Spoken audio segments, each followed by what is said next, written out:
Hello students, हम Indian polity M Laxmikant के 6th addition को स्टडी कर रहे थे और अपने प्रीवियस लेक्चर्स में हमने 8th चैप्टर को स्टार्ट किया था, जो कि है directive principles of state policy. और स्टूडेंट, अपने इस लेक्चर में हम पढ़ेंगे criticism of the directive principles, जो हमारे कॉन्स्टिट्यूशन में उसके पार्ट 4 में जो directive principles of state policy को दिया गया है, उसको हमारे कॉन्स्टिट्यूंट असेंबली के जो कुछ मेंबर्स थे और साथ ही जो कुछ कॉन्स्टिट्यूशनल एक्सपर्ट थे, पॉलिटिकल एक्सपर्ट थे, उनके द्वारा directive principles of state policy को क्या है डिफरेंट ग्राउंड्स पर क्रिटिसाइज़ किया गया था। जिसमें से जो ग्राउंड्स हैं ये क्या हैं, मेनली 4 टाइप्स के ग्राउंड्स हैं जिनके बेसिस पर इनको directive principles of state policy को क्रिटिसाइज़ किया गया था। इसमें से जो पहला ग्राउंड था वो है नो लीगल फोर्स, सेकंड है इलॉजिकली अरेंज्ड, थर्ड है जो directive principles of state policy के बारे में क्रिटिसाइज़ किया गया है, कहा गया है कि ये क्या है, कंजर्वेटिव है, एंड फोर्थ है कॉन्स्टिट्यूशनल कन्फ्लिक्ट। तो स्टूडेंट, अब हम इनको एक एक करके डिटेल में इनके प्रोविज़न्स को स्टडी करते हैं, जिसमें कि जो सबसे पहला जो ग्राउंड है क्रिटिसाइजेशन का वो है नो लीगल फोर्स। डीपीएसपी के बारे में कहा गया है कि ये क्या है, इसके एप्लीकेशन के लिए, इसके इन्फोर्समेंट के लिए क्या है, कोई भी लीगल फोर्स नहीं है। क्योंकि स्टूडेंट, जो ये डीपीएसपी हैं, जो ये directive principles of state policy हैं, ये क्या हैं, ये नॉन जस्टिशिएबल हैं। इनका जो नेचर है, जो इनका करेक्टर है, वो क्या है, नॉन जस्टिशिएबल है। और नॉन जस्टिशिएबल का मीन्स ये है कि अगर directive principles of state policy का अगर वायलेशन होता है तो हम उसके इन्फोर्समेंट के लिए कोर्ट में नहीं जा सकते हैं। इसीलिए इसको क्या कहा गया है कि ये क्या है, नॉन जस्टिशिएबल करेक्टर है इसका, और इसी बेसिस पर क्या है, इसको क्रिटिसाइज़ किया गया था कि इसके लिए कोई भी लीगल फोर्स नहीं है। क्योंकि ये क्या है, जो डीपीएसपी है, इसको कोर्ट में इन्फोर्समेंट इसका नहीं कराया जा सकता है।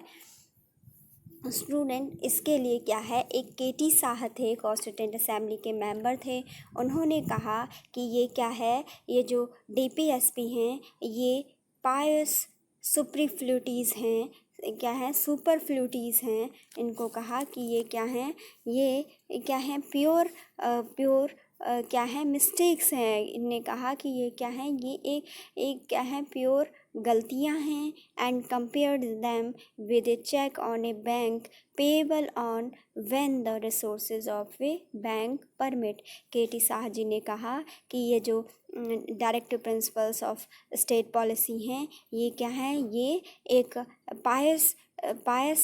सुपरफ्लूटीज़ हैं। मीन्स इनको बताया, पायस का मीन्स होता है पवित्र, प्योर, जबकि ये और जो सुपरफ्लूटीज़ है स्टूडेंट, इसका मीन्स होता है कि मिस्टेक्स, गलतियाँ। इनने कहा कि हाँ, ये क्या हैं, प्योर तो हैं लेकिन ये क्या है, गलतियाँ हैं, ये मिस्टेक्स हैं। एंड इन्होंने क्या किया था, इसको कंपेयर किया था और कहा था कि ये क्या है, ये बैंक का एक ऐसा चेक है कि जिसे क्या है, सिर्फ तभी पेएबल बनाया जा सकता है, जिसे तभी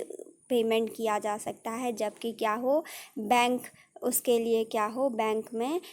उसके लिए सफिशिएंट रिसोर्सेज हों और बैंक उसको उसकी परमिशन दे। ये कहा गया है केटी शाह के द्वारा। केटी शाह कहते हैं कि ये जो directive principles of state policy हैं, ये क्या हैं, ये प्योर मिस्टेक्स हैं, ये क्या हैं,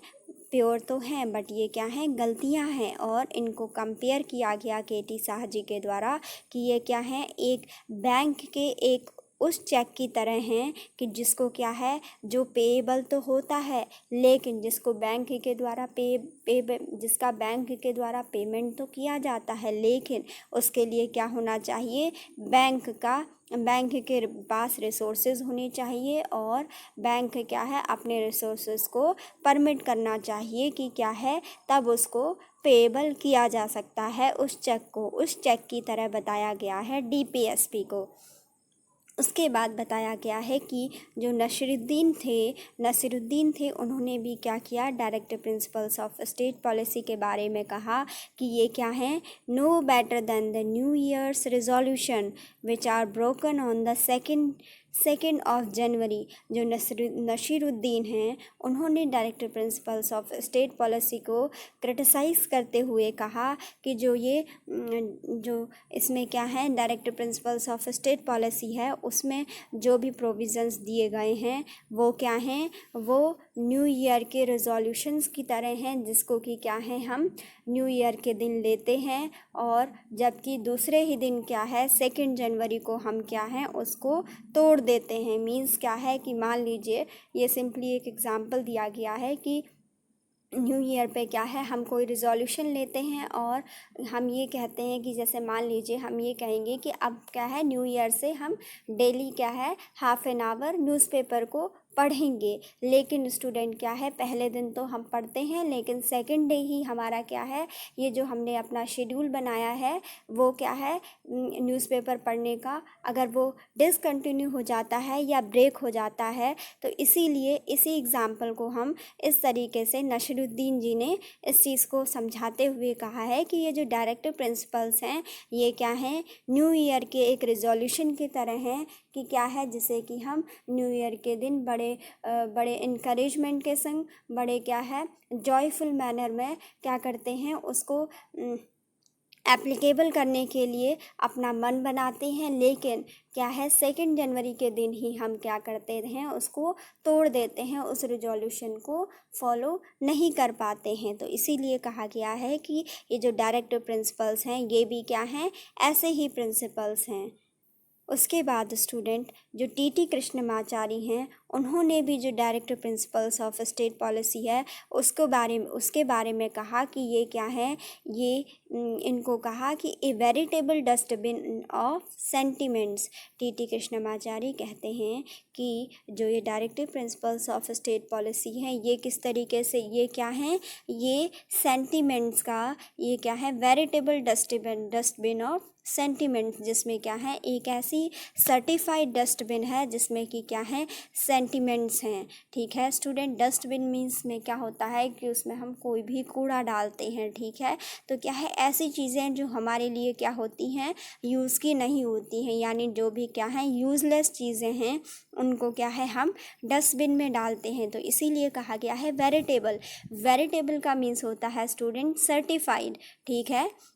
तो कहा गया है कि उसमें सेंटिमेंट्स तो हैं लेकिन वो क्या है, सर्टिफाइड एक डस्टबिन है, किसकी, सेंटिमेंट्स की। तो डस्टबिन हो गई तो मीन्स क्या है, वो बेकार हो गई, हमारे किसी यूज़ के नहीं रही। तो इसी तरीके से टी कृष्णमाचारी ने directive principles of state policy को डिस्क्राइब किया है। उसके बाद स्टूडेंट जो के.सी. विहरे थे उन्होंने भी क्या कहा, उन्होंने कहा कि ये जो directive principles of state policy हैं ये क्या हैं, manifesto of aims and aspirations हैं। इन्होंने क्या कहा, एम्स एंड एस्पिरेशंस का मैनिफेस्टो कहा and opined that they serve as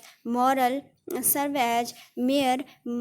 moral homily. और उन्होंने कहा कि इनको क्या किया जा सकता है, केवल मॉरल होमिली के बेसिस पर, केवल मॉरलिटी के बेसिस पर ही इनको क्या किया जा सकता है, एप्लीकेबल बनाया जा सकता है। और ये क्या है, केवल एक क्या है अनाउंसमेंट की तरह है, मैनिफेस्टो की तरह है एम्स एंड एस्पिरेशंस के। और स्टूडेंट उसके बाद सर आइवर जेनिंग्स बताते हैं, वो कहते हैं कि क्या है, जो ये directive principles of state policy हैं ये पायस एस्पिरेशंस हैं। ठीक है, उनको कहते हैं कि ये DPSP जो हैं वो क्या हैं, वो मात्र पायस एस्पिरेशंस हैं। उसके बाद जो सेकंड ग्राउंड था जिस पर कि क्रिटिसाइज़ किया गया था, ठीक है, जो डिफरेंट जो क्या थे, कॉन्स्टिट्यूएंट असेंबली के जो मेंबर्स थे और जो एक्सपर्ट थे, पॉलिटिकल एक्सपर्ट थे, जो कि उनके द्वारा क्या कहा गया, क्रिटिक्स किया गया कि ये जो directive principles of state policy हैं वो क्या हैं, सही तरीके से अरेंज्ड नहीं हैं एक लॉजिकल मैनर में। और साथ ही ये कहा गया उनके द्वारा कि क्रिटिक्स के द्वारा कि इसकी क्या है, जो ये directive principles of state policy है, इसकी कोई भी एक कंसिस्टेंट फिलॉसफी नहीं है, ये एक विचारधारा को फॉलो नहीं करता है।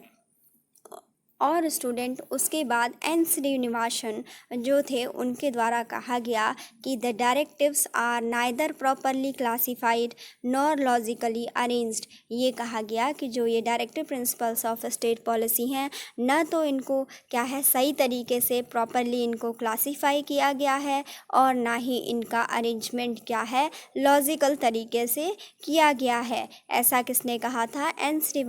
श्रीनिवासन ने DPSP के बारे में क्रिटिक किया था कि ये जो directive principles of state policy हैं, न तो इनका प्रॉपर क्लासिफिकेशन किया गया है और ना ही इनको लॉजिकल ऑर्डर में अरेंज किया गया है। The declaration mixes up relatively unimportant issues with the most vital economic and social questions। ये कहा गया है कि जो ये डिक्लेरेशन है ये क्या करता है, ये जो directive principles of state policy का जो डिक्लेरेशन है, इसमें क्या है, जो भी क्या है most vital economic and social questions हैं उनके साथ क्या है, जो अनइम्पॉर्टेंट इश्यूज़ हैं, जो कि क्या है महत्वहीन मुद्दे हैं, उनको क्या है जो महत्वपूर्ण इकोनॉमिकल और जो सोशल क्वेश्चंस हैं उनके साथ क्या किया गया है, मिक्स किया गया है, ये कहा जा रहा है। ठीक है, उसके बाद ये कहा गया कि it combines rather incongruously the modern with the old and provisions suggested by the reason and science with the provisions based purely on sentiment and prejudice. Student इसमें ये कहा गया है कि जो ये directive principles of state policy है, ये क्या करता है, मॉडर्न के साथ ओल्ड के प्रोविज़न्स को मिक्स करता है, कंबाइन करता है। और इसमें क्या किया गया है, इसमें जो क्या है ऐसे प्रोविज़न्स को सजेस्ट किया गया है जो कि क्या है, जो कि किसके बेसिस पर हों, रीज़न और साइंस के बेसिस पर हों, और उन प्रोविज़न्स को किसके साथ बनाया गया है, किसके साथ कंबाइन किया गया है, ऐसे प्रोविज़न्स जो कि सेंटिमेंट और प्रेजुडाइस के बेसिस पर हों, उन दोनों को मिक्स किया गया है किसके साथ, ऐसे प्रोविजंस के साथ जो कि क्या हो, रीज़न एंड साइंस से रिलेटेड हों। ठीक है, एक तरफ क्या कहा गया है, रीज़न और साइंस को कहा गया है, और उसके साथ किसको मिक्स किया गया है, रीज़न और साइंस के साथ कहा गया है सेंटिमेंट और प्रेजुडाइस को मिक्स किया गया है, सेंटिमेंट एंड प्रेजुडाइस को मिक्स किया गया है किसके साथ, साइंस एंड रीज़न के साथ। ठीक है, रीजंस के प्रोविजंस के साथ। मीन्स ये कहा गया है कि एक तरफ तो आपने जो रीजनल है, जो लॉजिकल बेसिस है और जो साइंटिफिक बेसिस है उसको अपने प्रोविजंस में यूज किया है, वहीं दूसरी तरफ आपने इन प्रोविजंस को, इन साइंटिफिक और रीजनल प्रोविजंस को जो सेंटिमेंटल बेसिस पर जो प्रोविज़न्स हैं और जो प्रेजुडिस के बेसिस पर जो प्रोविज़न्स हैं उनके साथ क्या है, कंबाइन कर दिया है। Sir Ivor Jennings too pointed out that these principles have no consistent philosophy. जो सर आइवर जेनिंग्स ने भी इस चीज़ को पॉइंट आउट किया, उन्होंने भी इस चीज़ को कहा कि जो ये directive principles of state policy हैं, ये क्या हैं, ये किसी भी एक कंसिस्टेंट फिलॉसफी को फॉलो नहीं करते हैं। मींस कि ये जो directive principles of state policy हैं, इनकी एक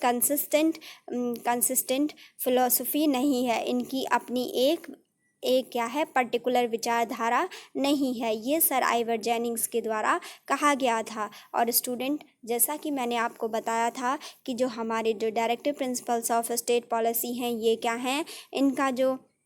नेचर है वो क्या है, वो एक पर्टिकुलर फ़िलॉसफी के बेसिस पर नहीं हो सकता था, क्योंकि जो हमारी इंडिया है वो क्या है, सोशली, कल्चरली क्या है और इकोनॉमिकली इसमें बहुत सारे क्या है डिफरेंसेस हैं और बहुत ज़्यादा डाइवर्सिटी है। तो किसी भी एक प्रिंसिपल को, किसी भी एक क्या है कंसिस्टेंट फ़िलॉसफी को फॉलो करके पूरी कंट्री को मैनेज नहीं किया जा सकता है, क्योंकि इंडिया क्या है बहुत बड़ी और डाइवर्स कंट्री है। अकॉर्डिंग टू, इसके बाद स्टूडेंट इसमें जो थर्ड ग्राउंड था क्रिटिसाइज़ करने का, उसके लिए उसको क्या कहा गया है, कंजर्वेटिव। ये कहा गया कि ये जो directive principles of state policy हैं ये क्या हैं, कंजर्वेटिव हैं। और इसमें कहा गया कि जो सर आइवर जेनिंग्स हैं उनके अकॉर्डिंग ये कहा गया कि जो ये directive principles of state policy हैं ये क्या हैं, जो इंग्लैंड की 19th सेंचुरी के जो पॉलिटिकल फ़िलॉसफी थी उससे रिलेटेड हैं, उस पर बेस्ड हैं। स्टूडेंट, जो ये सर आइवर जेनिंग्स थे उन्होंने कहा कि जो ये इंडिया के जो directive principles of state policy हैं वो क्या हैं, वो किस पर बेस्ड हैं, वो बेस्ड हैं इंग्लैंड में जो 19th सेंचुरी में जो क्या थी पॉलिटिकल फ़िलॉसफी थी वहाँ की इंग्लैंड की, उस पर बेसिस हैं ये जो directive principles of state policy India के कॉन्स्टिट्यूशन में बनाए गए हैं।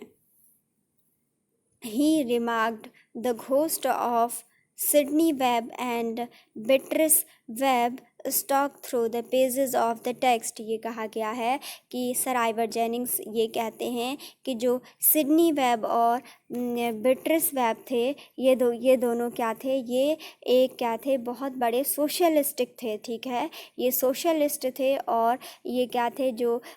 लंदन सोसाइटी ऑफ इकोनॉमिक्स है उसके भी क्या हैं, लंदन सोसाइटी ऑफ इकोनॉमिक्स है या जो लंदन स्कूल ऑफ इकोनॉमिक्स है उसके ये क्या थे, ये दोनों उसके को फाउंडर्स थे। और ये कहा गया कि इन्होंने क्या किया है, इन्होंने काफ़ी स्टडी की थी जो उस टाइम पे इंग्लैंड में जो भी क्या होता था, जो भी वहाँ का इकोनॉमिक स्ट्रक्चर था उसके बारे में इन्होंने क्या है अपनी काफ़ी रिसर्च की थी। इन दोनों ने उस पर काफ़ी अपने विचार भी दिए थे। और ये कहा गया है कि ये जो directive principles of state policy हैं हमारे इंडिया के, इनको क्या है, ये जो सिडनी वेब और बेट्रिस वेब ने अपने जो प्रिंसिपल दिए थे, जो अपनी उन्होंने इकोनॉमी से इंग्लैंड की इकोनॉमी के बारे में जो रिसर्च की थी, जो स्टडी की थी, उसके ही जो पॉइंट्स हैं उनको क्या है, उनका ही टेक्स्ट को इंडियन कॉन्स्टिट्यूशन में as a directive principles of state policy के रूप में ले लिया गया है। वहाँ से इनको ग्रहण कर लिया गया है, वहाँ से इन पॉइंट्स को लिया गया है, ये कहा गया है सर आइवर जेनिंग्स के द्वारा। उसके बाद ये कहा गया है कि जो ये पार्ट 4 ऑफ द कॉन्स्टिट्यूशन है हमारे कॉन्स्टिट्यूशन में, ये क्या है, फेबियन सोशलिज़म है, जिसमें से कि सोशलिज़म को हटा दिया जाए। स्टूडेंट, जो इसमें जो ये फेबियन है, जो क्या है, फेबियन सोसाइटी है, ये क्या है, एक ब्रिटिश सोसाइटी है जहाँ पर कि क्या कहा जाता है, जहाँ पर ये कहा जाता है कि जो सोशलिस्टिक प्रिंसिपल होने चाहिए वो कैसे होने चाहिए, वो डेमोक्रेटिक सोशलिस्टिक प्रिंसिपल होने चाहिए। और वहाँ पर कहा जाता है कि इन प्रिंसिपल्स को अगर क्या है, ये फैबियन प्रिंसिपल्स में ये कहा जाता है कि जो ये डेमोक्रेटिक सोशलिस्टिक है, इसके प्रिंसिपल्स को आगे बढ़ाया जाना चाहिए और डेमोक्रेटिक सोशलिज़म को आगे बढ़ाना चाहिए और इसके लिए क्या है, ग्रेजुअली प्रोसेस की जानी चाहिए। इसके लिए किसी भी रिवॉल्यूशन की ज़रूरत नहीं बताई गई है और ये क्या कहलाता है, फैबियन सोसाइटी का कॉन्सेप्ट कहलाता है जो कि ब्रिटेन में यूज़ होता था। ठीक है, और ये कहा गया है ये सर आइवर जेनिंग्स के द्वारा ही कि जो इंडिया के कॉन्स्टिट्यूशन में जो पार्ट 4 में जो directive principles of state policy दी गई हैं वो किसकी तरह लगती हैं, वो बताती हैं फैबियन सोशलिज़म को, जिसमें से कि जब क्या है, सोशलिज़म को हटा दिया जाता है, मीन्स फैबियन जो सोसाइटी है उसके कॉन्सेप्ट को बताते हैं। ठीक है, जिसमें कि ये कहा जाता था कि डेमोक्रेटिक जो सोशलिज़म है, जो डेमोक्रेटिक क्या है, सोशलिस्टिक प्रिंसिपल्स हैं उनको इंक्रीज़ किया जाए और उनको प्रमोट किया जाए और उसके लिए क्या है, ग्रेजुअली धीरे धीरे काम किया जाए। उसके लिए किसी भी रिवॉल्यूशंस को नेसेसरी नहीं बताया गया था। ठीक है, और कहा गया था कि ये प्रोसेस क्या होगी, ग्रेजुअली होगी, एकदम से कोई रिवॉल्यूशन लाने की कोई ज़रूरत नहीं है।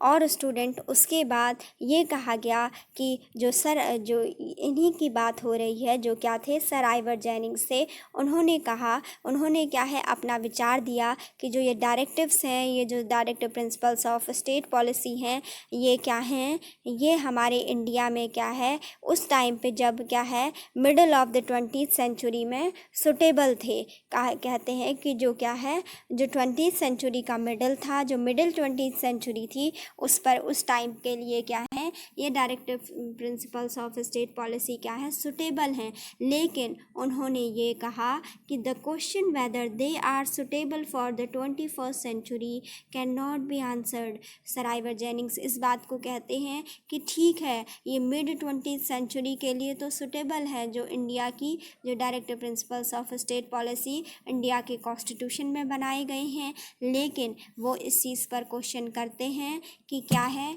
लेकिन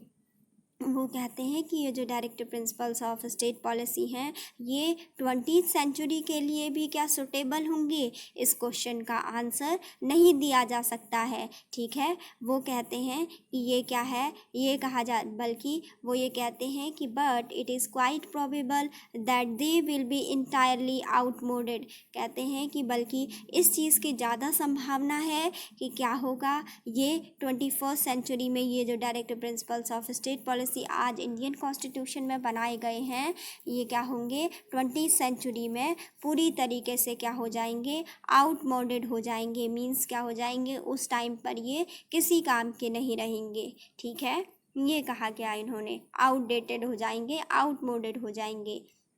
उसके बाद स्टूडेंट जो नेक्स्ट और जो लास्ट ग्राउंड था जिसके द्वारा कि क्या है जो डिफरेंट कॉन्स्टिट्यूशनल एक्सपर्ट थे, जो पॉलिटिकल एक्सपर्ट थे और जो कुछ कॉन्स्टिट्यूएंट असेंबली के मेंबर थे, उनके द्वारा क्या है जो इसको directive principles of state policy को क्रिटिसाइज़ किया था, वो किया गया था कॉन्स्टिट्यूशनल कन्फ्लिक्ट के ग्राउंड पर। ठीक है, इसमें ये कहा गया था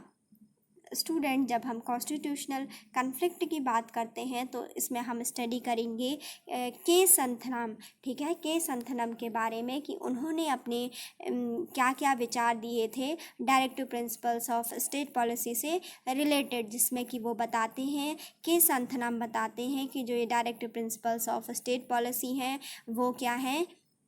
वो मेनली 3 प्रकार के कॉन्स्टिट्यूशनल कन्फ्लिक्ट को बताते हैं और उसमें कहते हैं कि ये कन्फ्लिक्ट क्या है 3 प्रकार से हो सकते हैं, जिसमें कहते हैं कि between centre and the state, centre या स्टेट के बीच में हो सकता है कोई भी कन्फ्लिक्ट, या फिर president and the prime minister. ठीक है, या क्या है जो देश के प्रेसिडेंट हैं और प्राइम मिनिस्टर हैं उनके बीच में हो सकता है कॉन्स्टिट्यूशनल कन्फ्लिक्ट। और उसके बाद जो थर्ड ग्राउंड है, जो थर्ड पॉइंट है उसमें है कि क्या हो सकता है, वो कन्फ्लिक्ट हो सकता है गवर्नर और चीफ मिनिस्टर के बीच में। जो के संथनाम थे उनके अकॉर्डिंग जो ये कहा गया है कि संथनाम ने इस बात को कहा कि क्या है सेंटर स्टेट को क्या देता है, डायरेक्शंस देता है कि वो क्या करे, जो ये directive principles of state policy है उनको अपनी पॉलिसीज़ को बनाने में उनके इन्फोर्समेंट को एप्लीकेबल बनाए, और क्या करे अपनी किसी भी पॉलिसी को बनाते टाइम वो इन directive principles of state policy को कंसीडर करे, क्योंकि इनको क्या है फंडामेंटल प्रिंसिपल्स माना गया है। लेकिन अगर क्या है स्टेट के द्वारा सेंटर की इस गाइडलाइन को नहीं फॉलो किया जाता है, या फिर सेंटर के इस इंस्ट्रक्शन को क्या है कंप्लाइंस नहीं किया जाता है, इसका पालन नहीं किया जाता है, तो क्या है उस कंडीशन में सेंट्रल गवर्नमेंट के द्वारा स्टेट गवर्नमेंट को डिसमिस किया जा सकता है। ऐसा किसके द्वारा बताया जाता है, ऐसा के संथनाम के द्वारा बताया जाता है। उसके बाद दूसरा पॉइंट जो हमने पढ़ा कि जो ये कॉन्स्टिट्यूशनल कन्फ्लिक्ट है वो क्या है 2 और बेसिस पर हो सकता है। पहला तो हमने पढ़ लिया कि सेंटर और स्टेट के बीच में अगर क्या है सेंटर ये कहेगी, सेंटर के द्वारा स्टेट से ये कहा जाएगा कि आपको अगर कोई भी पॉलिसी बनानी है तो आपको उसमें इन directive principles of state policy के प्रोविज़न्स को ध्यान में रखकर ही कंसीडर करते हुए ही क्या करना होगा, कोई भी पॉलिसी बनानी होगी। अगर लेकिन क्या है, स्टेट अगर ध्यान नहीं रखती है इस चीज़ का और directive principles of state policy को अपनी जो पब्लिक पॉलिसीज़ हैं या लॉज हैं उनको बनाते टाइम अगर इनको कंसीडर नहीं करती है तो स्टेट के द्वारा क्या किया जा सकता है, तो तब जो सेंट्रल गवर्नमेंट है उसके द्वारा स्टेट गवर्नमेंट को डिसमिस किया जा सकता है। ठीक है, उसके बाद स्टूडेंट इसमें दूसरा पॉइंट है कि क्या होगा, कन्फ्लिक्ट क्या हो सकता है प्रेसिडेंट और प्राइम मिनिस्टर के बीच में। इसमें ये कहा गया है कि जो प्राइम मिनिस्टर होते हैं उनको क्या करना होता है, उनको बिल पास कराए जाते हैं उनके द्वारा। जो प्राइम मिनिस्टर होते हैं वो क्या होते हैं, हेड होते हैं, जो कि रूलिंग पार्टी होती है उसके हेड होते हैं, जिनकी क्या होती है, गवर्नमेंट होती है कंट्री में। ठीक है, सेंटर में जिनकी गवर्नमेंट होती है और उसके द्वारा क्या है, टाइम टाइम पर काफ़ी बिल्स को पार्लियामेंट में पास कराया जाता है। तो उसके लिए कहा गया है कि अगर प्रेसिडेंट क्या है किसी भी बिल को रिजेक्ट कर देता है, क्या कर सकता है, तो उसके पास, प्रेसिडेंट के पास इस चीज़ की वीटो पावर होती है कि वो क्या कर सकता है, पार्लियामेंट में प्राइम मिनिस्टर के द्वारा लाए गए किसी भी बिल को क्या किया जा सकता है, directive principles of state policy के इन्फोर्समेंट ना होने की क्या है, ना होने के ग्राउंड पर प्रेसिडेंट के द्वारा किसी भी बिल को रिजेक्ट किया जा सकता है। ठीक है, इस चीज़ के लिए क्या है, प्रेसिडेंट के पास पावर होती है और ये कहा जाता है कि प्रेसिडेंट उसके लिए कह सकते हैं कि क्या किया गया है, अगर उस बिल में कोई भी ऐसा बिल पार्लियामेंट में प्राइम मिनिस्टर के द्वारा या जो क्या है, जो पॉलिटिकल पार्टी है, जो कि क्या है, रूलिंग पॉलिटिकल पार्टी है, उसके द्वारा पार्लियामेंट में लाया जाता है और उसको कंसिडरेशन के लिए प्रेसिडेंट के पास भेजा जाता है, जिसमें कि ऐसा जो भी बिल है जिसमें क्या किया गया हो, directive principles of state policy को इंक्लूड ना किया गया हो। तो क्योंकि स्टूडेंट हम जानते हैं, ये कहा जाता है कि हमारे कॉन्स्टिट्यूशन में कि ये जो directive principles of state policy हैं ये क्या हैं, हमारे कंट्री में गवर्नेंस को चलाने के लिए क्या हैं, फंडामेंटल प्रिंसिपल्स हैं। तो अगर किसी भी बिल में कोई भी ऐसा बिल लाया जाता है पार्लियामेंट में प्राइम मिनिस्टर के द्वारा या फिर किसी भी रूलिंग पार्टी के द्वारा, जो कि क्या है, फंडामेंटल राइट्स के प्रोविज़न्स को फॉलो नहीं करता है, ठीक है, तो क्या है, प्रेसिडेंट के पास ये राइट होता है कि प्रेसिडेंट क्या है, उस बिल को रिजेक्ट कर सकते हैं। और स्टूडेंट उस कंडीशन में क्या है, मिनिस्ट्री के पास कोई भी ऐसे राइट नहीं होते हैं कि वो उसको इग्नोर कर सके। मींस कि मिनिस्ट्री को, चाहे वो कोई भी मिनिस्ट्री है, उसको प्रेसिडेंट के उस ऑर्डर को फॉलो करना होता है। अगर प्रेसिडेंट ने उसमें अपना एसेंट नहीं दिया उस बिल पर, तो क्या होगा, वो बिल कभी भी पास नहीं होगा और वो एक्ट नहीं बन पाएगा। स्टूडेंट उसके बाद ये कहा गया है कि द सेम कॉन्स्टिट्यूशनल कॉन्फ्लिक्ट में occur between the governor and the chief ministers at the state level. कहा गया है कि इसी प्रकार का जो कॉन्स्टिट्यूशनल कॉन्फ्लिक्ट है वो भी कहाँ पर, किन के बीच में हो सकता है, जो स्टेट के गवर्नर्स हैं और जो स्टेट में क्या है, चीफ मिनिस्टर हैं, उनके बीच में भी हो सकता है। ठीक है, किससे रिगार्डिंग, बिल पास होने से रिगार्डिंग, बिल के एसेंट को लेकर किया जा सकता है। गवर्नर के द्वारा भी अगर क्या है, अगर चीफ मिनिस्टर के द्वारा कोई भी ऐसा बिल स्टेट लेजिस्लेटिव असेंबली में या फिर स्टेट लेजिस्लेटिव काउंसिल में कोई भी ऐसा बिल पास कराया जाता है जो कि क्या हो, जो कि directive principles of state policy के प्रोविज़न्स को फॉलो ना करता हो, ठीक है, तो उसको गवर्नर के द्वारा रिजेक्ट किया जा सकता है। तो स्टूडेंट आज का लेक्चर हमारा यहीं पे कंप्लीट होता है, जिसमें कि हमने ये पढ़ा कि किस बेसिस पर जो हमारे directive principles of state policy हैं इनको क्रिटिसाइज़ किया गया था, किसके द्वारा, जो कि हमारे कॉन्स्टिट्यूएंट असेंबली के ही कुछ मेंबर्स थे और उसमें से क्या थे, कुछ कॉन्स्टिट्यूशनल एक्सपर्ट थे और कुछ पॉलिटिकल एक्सपर्ट थे। उनके द्वारा भी जो ये directive principles of state policy हैं इनको डिफरेंट ग्राउंड्स पर क्रिटिसाइज़ किया गया। इसमें से हमने अपने इस लेक्चर में स्टूडेंट 4 ग्राउंड्स को पढ़ा। पढ़ा, जिसमें पहला ग्राउंड आता है नो लीगल फोर्स। दूसरा ग्राउंड हमने पढ़ा कि ये क्या है, इलॉजिकली अरेंज्ड हैं। उसके बाद थर्ड ग्राउंड हमने पढ़ा कि जो ये directive principles of state policy हैं ये क्या है, कंजर्वेटिव नेचर के हैं। उसके बाद स्टूडेंट हमने फोर्थ और जो लास्ट ग्राउंड पढ़ा क्रिटिसिज्म का, डीपीएसपी का, वो पढ़ा कि इसमें क्या हो सकता है, कॉन्स्टिट्यूशनल कन्फ्लिक्ट हो सकता है। किस किस के बीच में कॉन्स्टिट्यूशनल कन्फ्लिक्ट हो सकता है, प्रेसिडेंट के बीच में, ठीक है, प्रेसिडेंट और जो कि क्या है हमारे देश के प्राइम मिनिस्टर हैं उनके बीच में किसी भी बिल की पासिंग को लेकर हो सकता है। साथ ही क्या है, ये कहा गया है सेंटर और स्टेट के बीच में हो सकता है। दूसरा कहा गया है प्रेसिडेंट और प्राइम मिनिस्टर के बीच में हो सकता है कोई भी कॉन्स्टिट्यूशनल कॉन्फ्लिक्ट। और साथ ही क्या है, किसी भी स्टेट के गवर्नर और चीफ मिनिस्टर के बीच में ऐसा कॉन्स्टिट्यूशनल कॉन्फ्लिक्ट हो सकता है। तो स्टूडेंट आज का लेक्चर हम यहीं पे कंप्लीट करते हैं। आई होप स्टूडेंट कि आपको समझ में आया हो। Thanks for watching.